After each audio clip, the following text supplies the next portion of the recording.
So, I'm a product of the 60s, and a twin to boot. So, there were plenty of shenanigans that we managed to find ourselves in.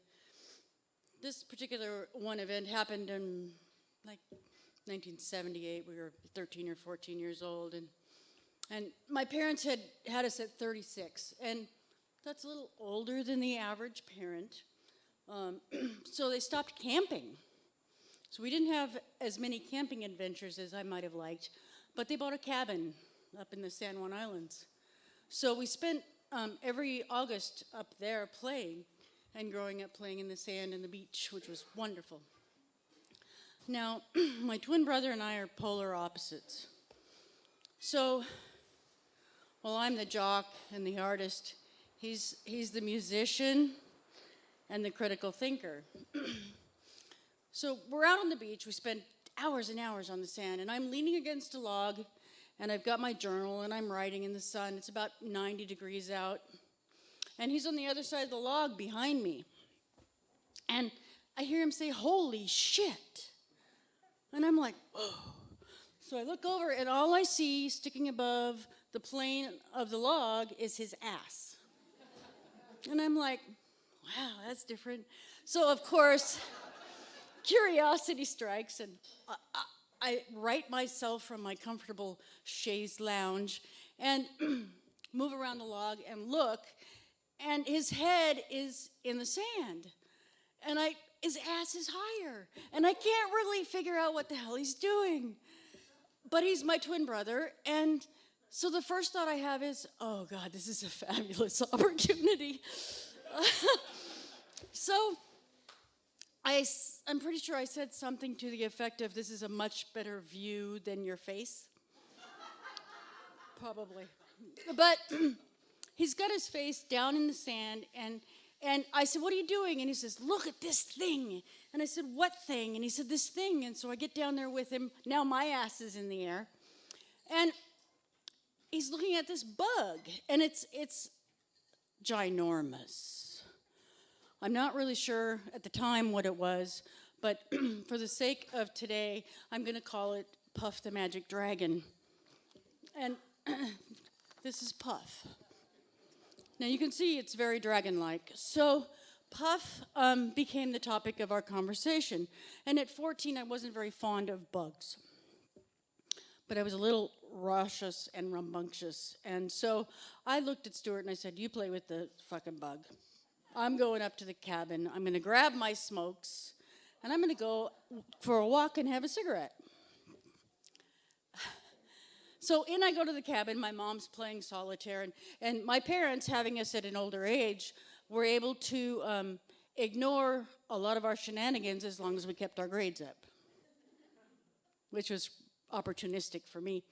So, so I go into the cabin, and I sneak around, and I put on my Mickey sweatshirt, and I shove my cigarettes in the pocket of the sweatshirt, and my lighter, and I start to leave, and Mom says, "What you doing?" I said, "I'm going for a walk." "Okay, honey, be careful." And out the door I go. No sooner did I step out on the deck. Now, these cabins are a compound, and all of them are up on raised decks with boardwalks between each cabin so that the tide washes underneath the building structures.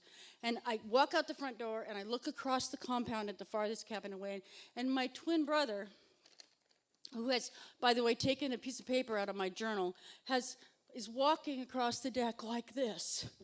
And I'm like, oh, God. And no sooner did I say, "I thought you were staying on the beach with the bug." The bug, Puff, lifts up off the paper like a Harrier jump jet and flies directly at me and slams me in the chest. Now, I'm petrified of bugs. So I screamed, of course. It wasn't a gentle scream. It was the life or death, blood-curdling, raise the hair on the back of your neck scream. And my mom, and of course I'm digging at the bug and I'm trying to get it off. And Puff is digging its talons in even deeper, and I can't make him go away. And my mom comes out on the deck, and she's drawing, and my arms are flailing. And my twin brother now has caught up to me, and his arms are flailing, and I'm screaming. And my mom says, damn it. And she slaps me across the face. I immediately stopped. I didn't do anything. I didn't move. I froze in utter shock. And then she reached down, grabbed my sweatshirt, and yanked it up over my head, which in latter thought processes meant that Puff the Magic Dragon went right past my face, which was really gross. But I was 14, flat as a board. I didn't wear a bra. Off the sweatshirt came my t-shirt as well.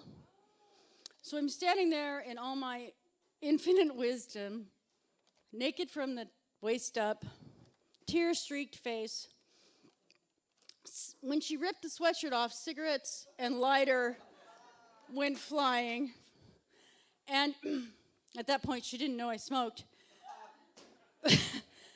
And I looked down, and the lighter is spinning around at my brother's feet, who had this evil smirk on his face. The lighter, he picks it up, and he hands it to me, and he just smiles and walks away. And my mom, in the meanwhile, is gathering up the scattered cigarettes, and she walks over, and she plops Mickey, the sweatshirt, into my arms. And on top of that, she piles the cigarettes, and she says, "I think these are yours." And that was one Puff the Magic Dragon too many.